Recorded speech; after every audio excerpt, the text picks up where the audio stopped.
850 kilograms of attitude. Cape buffalo in herds, no problem. 4,000 or 5,000 of them moving through the bush. They're like cattle. But at a particular age, the younger bulls start to push the older bulls out of the whole herd structure. They're no longer breeding material here. Now look at this character here. All battered at the top there. That's his horns, all pitted. That boss section at the top there, big sweep of horn, that's been pushed up against termite mounds over here. It's got all stubby. He's no longer breeding. He's got tattered ears. And I don't know if you can actually see there, but in his right-hand nostril, he's got a red-billed oxpecker type of a bird picking ticks out of his nose. Now, I can only speak for myself, but if I was not breeding and I had a red-billed oxpecker picking ticks out of my nose, I'd also have an attitude problem, and a big one.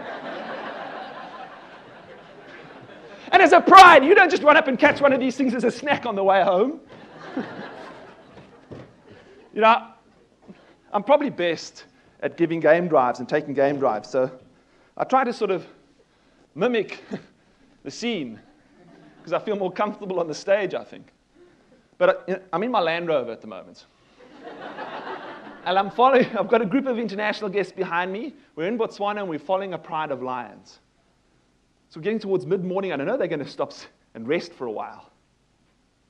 The problem is they sort of mill around and flop, down they go. These international guests have seen every single discovery program ever made before they've got to Africa, and of course none of them involves them sleeping.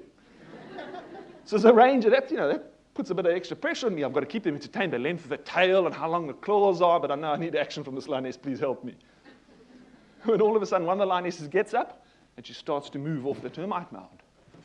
Now moving at that time of the day, unusual. Pick up the binocs out of the front of the Land Rover, look through, and I see on the horizon 300 Cape buffalo coming off a ridge in a dust cloud. This lioness has spotted them, and she's after them. But she doesn't do a normal sort of stalking motion that you can see cats do. The only way I can describe it is she makes herself big. She sucks her tummy in, she expands her chest, and she starts to make sounds. Sort of, as she's going. Again, unusual. Very unusual. Binocs up. I see what's happened.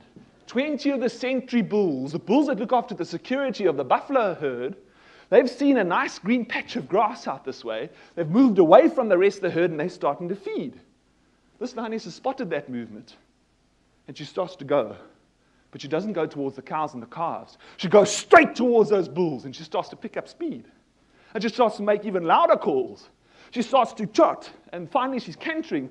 And at the last moment, she's doing a full-on sprint on a collision course with 20 of these characters.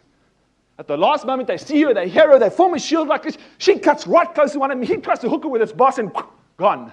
She runs, and she pulls those bulls even further away from the cows and the calves.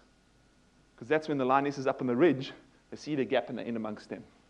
And by the time I get the Land Rover around, there's just dust and bellowing, and one of the lionesses, she's got a cow. All of a sudden, she gets up and she runs. I look up, I see what she heard. Those bulls are now coming back. They realize they've been fooled, and they're coming back to stomp lionesses.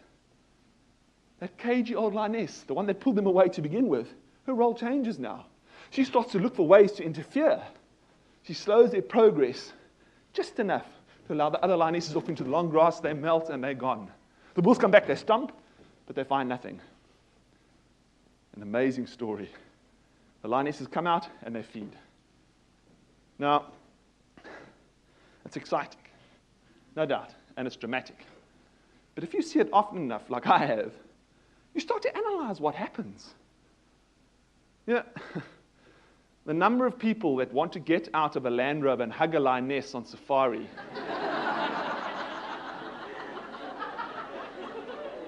We used to have rifles on the front of the Land Rover. Guests would turn around and say, "Gee whiz, what's the rifle for?" You say, "It's not for the animals."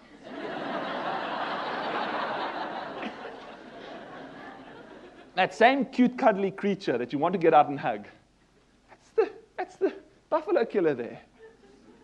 If you analyze what happened there, that lioness, she drops her paw right down there, on a grass tuft. She drops her spine down into her shoulders. She extends her neck like that. Her eyes just seem to lock when she sees those buffalo, and she starts to shake like this with anticipation of going into that buffalo hunt. She's completely focused on those buffalo. And her intense focus is enough to pull the rest of the pride around. And when they go and hunt buffalo, believe me, they hunt the same thing.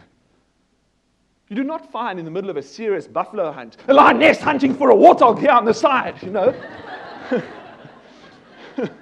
As a snack. Well, we'll take this one as well. The lesson: do not get distracted by warthogs.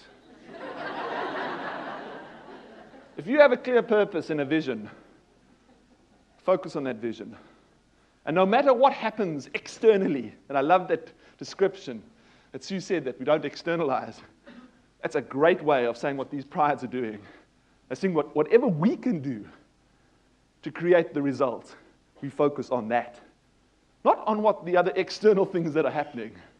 You don't find a pride of lions turning around and saying, gee whiz, sorry, there's a drought, we're not going hunting. Things are tough. They adapt. I think it's the same. It's a hallmark of great companies that are able to do that. To be able to focus on what they can focus on, what their role is. It's about goals. And it's about knowing what that goal is.